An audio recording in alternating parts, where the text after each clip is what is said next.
partner, Coach Tyrone here. In this video, we're going to identify emotional stress in your married life or your relationship life. Before we start the video, make sure you like and you subscribe to this channel so you can catch more of my content being posted on here daily. Number one, you have a personality change in a way that seems different for you. You're not the normal you anymore. You were encouraging, you were a motivator, you were in a position of leadership. People came and looked up to you, people pulled from you, and you had what God gave you to give them to point them in the right direction until you met this man and until you met this woman. And now you're taken out of character. You're unequally yoked to them, and you don't even know the real you anymore. So what ends up happening with you? You are easily distracted because of what you're going through. There are a lot of people right now who are going through emotional stress, and emotional stress in your married life or your single life will take you off this physical earth. You and me, we know people who went to a prison cell. We know people who went to an early grave running behind or chasing behind a man that God never called them to, or chasing a woman that God did not want them with. Do not let that be you. Number two, agitation or displaying anger, anxiety, or moodiness. You are easily angered, you're on edge, and you can't control your emotions. I think I just heard you scream just now. Somebody set you off. You're easily agitated. People have to walk on eggshells around you. It's because you're frustrated. You're like a sponge that keep absorbing and absorbing, and the wrong person prick you, you're going to wring out on them everything that you have been going through.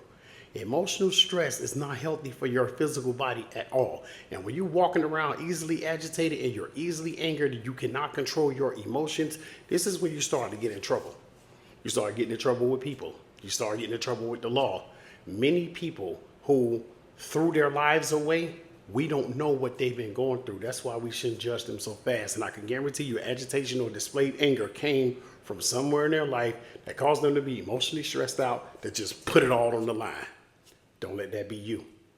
Number three, withdrawal or isolation from other people.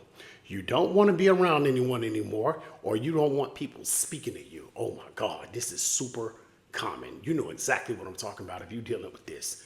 You'll back up. You'll stay home. You shut the blinds in your house. It's like you became a vampire. And the enemy knows that vitamin D comes from the sun. And so when you want to isolate you, and medically, a lack of vitamin D will cause depression. And so when you close your blinds and you shut yourself in and no sun is getting in your house, you can't be recharged by the sun. Vitamin D is that happy vitamin. So now you're depressed. And now you don't want to be around people. You don't want people speaking to you. Anytime somebody speaks to you, you either ignore them, you become antagonistic, you shun them, or you just lose it on them. All because of what you're going through. Emotional stress is not good for your physical body. Don't let that be you. Number four, sorry, you have poor self-care and you are engaging in risky behavior. You stop taking care of yourself and you're living dangerously. See, this is where hurt people come from. When you stop taking care of you, you stop getting haircuts, you stop getting your hair and your nails done, you stop operating your hobbies, which is your outlets, you stop doing things that brought you pleasure. You're not the first one who see it. Other people around you can see when you have poor self-care. You stop grooming yourself. You don't take showers as much anymore. You don't, brush your teeth and everything. Depression. And then what ends up happening is you start living dangerously. So you start cheating with other people's people. What you mean, coach? You start dealing with people in relationships. You start dealing with people who are in marriages. So since my marriage was broken up or my person cheated on me, I'm going to go break up another happy home. I'm going to go cheat with somebody who I know have someone, and I do not care. I may start engaging in risky behavior by becoming violent because nobody understands what I'm going through. Nobody cares about where I'm coming from. This is the devil talking to you when you start thinking like that. That's thinking. And when you start sitting long from your isolation in the previous bullet point, when you sit long, you start to think wrong. All because you're emotionally stressed out. And so what you do, you start taking it out on other people. Hurt people. Emotional stress is bad for your physical body. Don't let that be you. Number five, hopelessness or feelings of being overwhelmed and worthless. I'm going to take my time with this one. You've given up on hope, and now you're crossing over into depression. You're crossing over into unaliving. You know, we can't say the S word because you've been sitting there so long. And now that you feel that the hope is gone, the Bible clearly tells you that the hope deferred makes the heart sick. You were hoping that that man gonna change. You were hoping that that woman gonna change. You were hoping for the best. I don't move my microphone. Sorry. You were trying to fix your marriage. You were trying to fix your relationship, and none of it worked. And so now you know what ends up happening? You think everybody else is the same.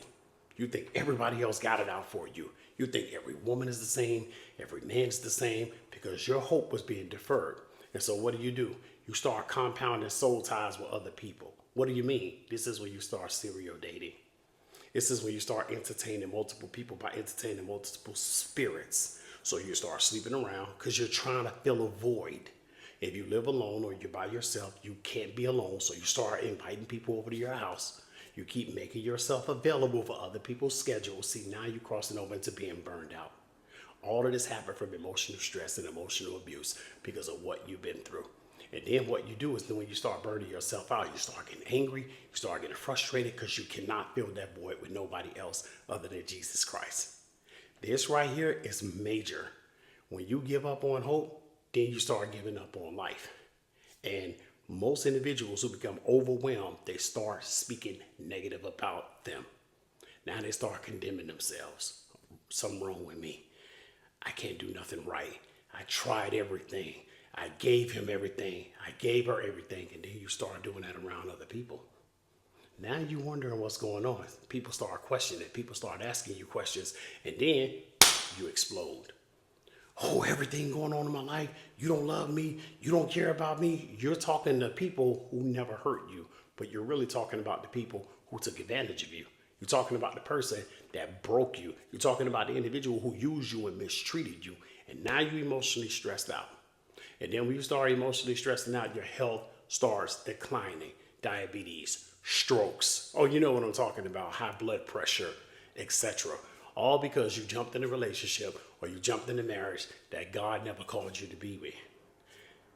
The Bible clearly tells you in Proverbs 10 verse 22, for the blessing of the Lord make a person rich, but he adds no sorrow with it. This is not the blessing of the Lord. Emotional stress will take your physical body off this earth. Don't let that be you. If you got anything out of this video, if you're struggling with any of this right now that I cover, make sure you comment below. I want to talk to you in the comment section because I want you to be free. It's not the will of God for us to be in relationships that he has not called us to. So when you do go get in that next relationship, which I hope you don't, I want you to seek God first. Ask the Lord what do he think about it. Let God be your first response, not your last resort. No more emotional stress.